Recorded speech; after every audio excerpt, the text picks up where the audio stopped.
तो राज्यसभा में आज सभापति ने विपक्ष के तमाम आरोपों का जवाब दिया। उन्होंने कहा कि मैं किसान का बेटा हूं, झुकूंगा नहीं। उन्होंने साफ तौर पे बताया कि कैसे जो विपक्ष है वो पूरे के पूरे एक तरह से कार्रवाई को सदन की वो प्रभावित कर रहा है। उन्होंने कहा कि बहुत जरूरी है कि सदन की कार्रवाई चले, देश के लिए बहुत जरूरी है कि सदन की कार्रवाई चले। लेकिन आज जो सभापति के पेपर थे उन्होंने बता दिया कि कैसे वो और बर्दाश्त नहीं करेंगे। उन्होंने साफ तौर पे कहा कि मैंने बहुत बर्दाश्त किया है अभी तक, और ये कहा है कि मैं किसान का बेटा हूं, झुकूंगा नहीं। विपक्ष ने संविधान की धज्जियां उड़ा दी।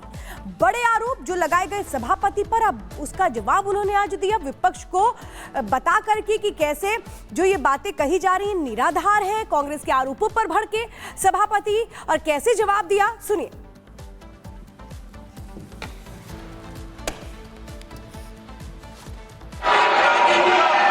पूरे दिन 24 घंटे आपका यही काम है, और मानकर चलिए किसान का बेटा हूं, कमजोरी नहीं दिखाऊंगा, देश के लिए मर जाऊंगा, मिट जाऊंगा। आप लोग चिंतन नहीं करेंगे। 24 घंटे एक ही काम है कि किसान का बेटा यहाँ क्यों बैठा है। मैं आंखों से देख रहा हूं, पीड़ा महसूस कर रहा हूं। मेहरबानी कर कर दिल टटोलिए, मेहरबानी कर कर कुछ सोचिए। मैंने इज्जत देने में कोई कमी नहीं रखी है। And look at the gesturing, look at what you are saying. मैंने बहुत बर्दाश्त किया है। आज का किसान खेत तक सीमित नहीं है। आज का किसान हर जगह कार्यरत है, सरकारी नौकरी में है, उद्योग में है। आप प्रस्ताव लाए, आपका अधिकार है, प्रस्ताव पर चर्चा हो आपका अधिकार है, पर आपने क्या किया? संविधान की धज्जियां उड़ा दी। किसने रोका आपके प्रस्ताव को? आपके यहां से बयान जारी होता है कि हमारे प्रस्ताव पर क्या हुआ। अरे कानून पढ़िए, आपका प्रस्ताव आ गया, 14 दिन बाद आएगा। आपने एक मुहिम चला रखी है।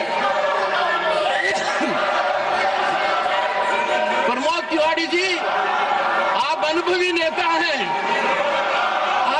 प्रमोद तिवारी जी, आप अनुभवी नेता हैं। टटोलिए, आपने चुन चुन कर क्या बात की है? रेजोल्यूशन नहीं आया, अविश्वास प्रस्ताव ले आइए। अरे पढ़िए उन 10 पॉइंट को। इज्जत करता हूं खड़गे जी की, 100% करता हूं। मेरी जीरो करते हैं, लिखित में अनुरोध करता हूं, लिखित में कहता हूं मान्यवर मुझ पर कृपा कीजिए। जो समय आपको ठीक लगे मेरे से मिलने का समय निकालिए। मेरे पास नहीं आ सकते तो मैं आऊंगा।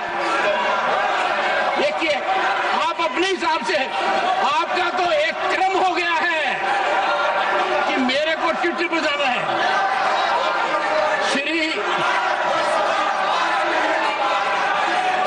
मल्लिकार्जुन खड़गे, Don't be shameless. Let him speak. Don't be shameless. Do what you want.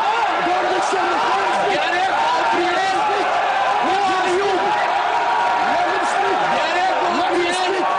You speak. Let him speak. Let him.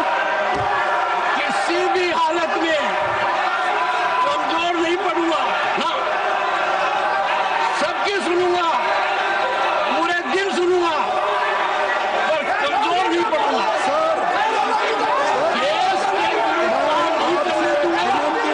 किसान के काम नहीं। आप समय दिया, आप बोल नहीं पाए। साइड के मेंबर्स को आप एनकरेज कर रहे हैं और पार्टियों के खिलाफ बात करने के लिए आप कोशिश कर रहे हैं। आपको अगर इस सदन को चलाना है, नियति से चलाना है, लोकतंत्र को बचाना है, आप ये बात नहीं करते। हर आदमी उठ के, हर मेंबर उठ के 5-5 मिनट, 10-10 मिनट बात करता है। मेरा लेके, मेरा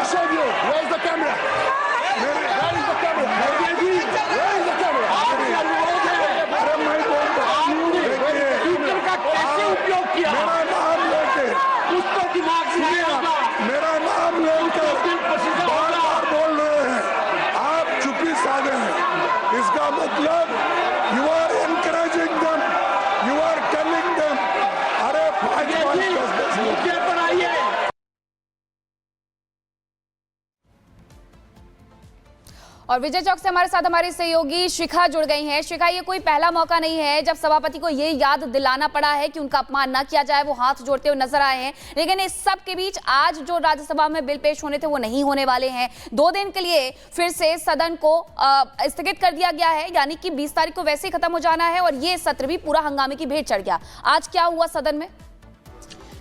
बिल्कुल, देखिए बिल्कुल आज भी हंगामेदार रहा और इसलिए देखिए 2 दिन के लिए सदन को स्थगित कर दिया गया है, यानी कि सोमवार को एक बार फिर से सदन चलेगा और उस दिन भी देखना होगा कि क्या होगा, क्योंकि आपको बता दें कि 13 और 14 दिसंबर यानी कि 13 और 14 दिसंबर को संविधान पर चर्चा होनी थी लोकसभा में और वहीं 16 और 17 दिसंबर को राज्यसभा में होनी है, जिस पर सरकार ने सहमति जताई है। लेकिन 15वां दिन है शीतकालीन सत्र का और आज भी हंगामे की भेंट राज्यसभा चढ़ गई और इसीलिए देखिए लगातार जॉर्ज सोरोज और साथ ही साथ अडानी के मुद्दे पर हमने देखा कि किस तरीके से हर दिन उसी को लेकर विपक्ष लगातार हंगामा करता रहा। इधर सरकार की तरफ से भी सरकार भी लगातार हमलावर रही और ऐसे करके 15 दिन जाया चले गए, यानी कि कोई भी चर्चा सुचारू रूप से नहीं हो पाई, किसी भी मुद्दे पर चर्चा नहीं हो पाई और शीतकालीन सत्र के 15 दिन हंगामे की भेंट चढ़ गए। और आज का दिन भी देखिए यही हुआ है।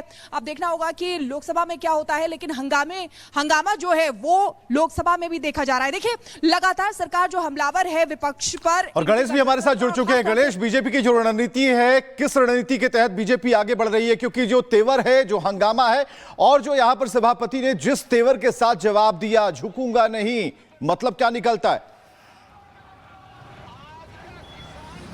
देखिए, साफ तौर से पहले इस बात को आप समझ लीजिए, जब से शीतकालीन सत्र की शुरुआत हुई है विपक्ष पूरी तरफ से हंगामा कर रहा है और सदन की कार्रवाई चलने नहीं दे रहा। हंगामे की वजह से रोजाना सदन की कार्रवाई स्थगित हो रही है और जिस तरीके से हमने देखा सभापति को लेकर विपक्ष की ओर से निशाना साधा जा रहा, अविश्वास प्रस्ताव लाया गया।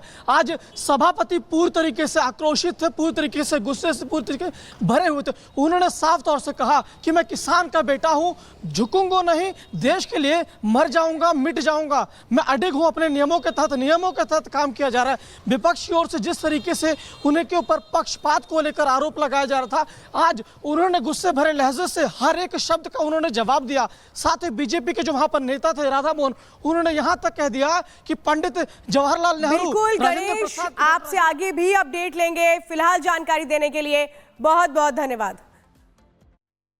अच्छा करने वाले अपने सारे शहीद सुरक्षा कर्मियों के प्रति अपनी हार्दिक श्रद्धांजलि अर्पित करता हूं, जिन्होंने की संसद की सुरक्षा में अपने प्राणों की आहुति दी। अध्यक्ष महोदय, सबसे पहले मैं आपको धन्यवाद भी देना चाहता हूं कि आपने मुझे इस सदन में भारतीय संविधान के 75 वर्ष की यात्रा पूरी होने पर आयोजित इस चर्चा में भाग लेने का अवसर दिया है। हम सब सौभाग्यशाली हैं कि हम भारतीय संविधान के अमृत महोत्सव के अध्यक्ष महोदय हम साक्षी बन रहे हैं। अध्यक्ष महोदय, 75 वर्ष पहले संविधान सभा ने न्यूली इंडिपेंडेंट इंडिया के लिए संविधान निर्माण का महान कार्य संपन्न किया था। लगभग 3 वर्षों के रिगरस डिबेट एंड डेलिब्रेशन के परिणाम स्वरूप हमें हमारा संविधान मिला है। अध्यक्ष महोदय, संविधान सभा ने जो संविधान तैयार किया था वह केवल एक कानूनी दस्तावेज नहीं था, बल्कि जन आकांक्षाओं का वो प्रतिबिंब था और उन्हें पूरा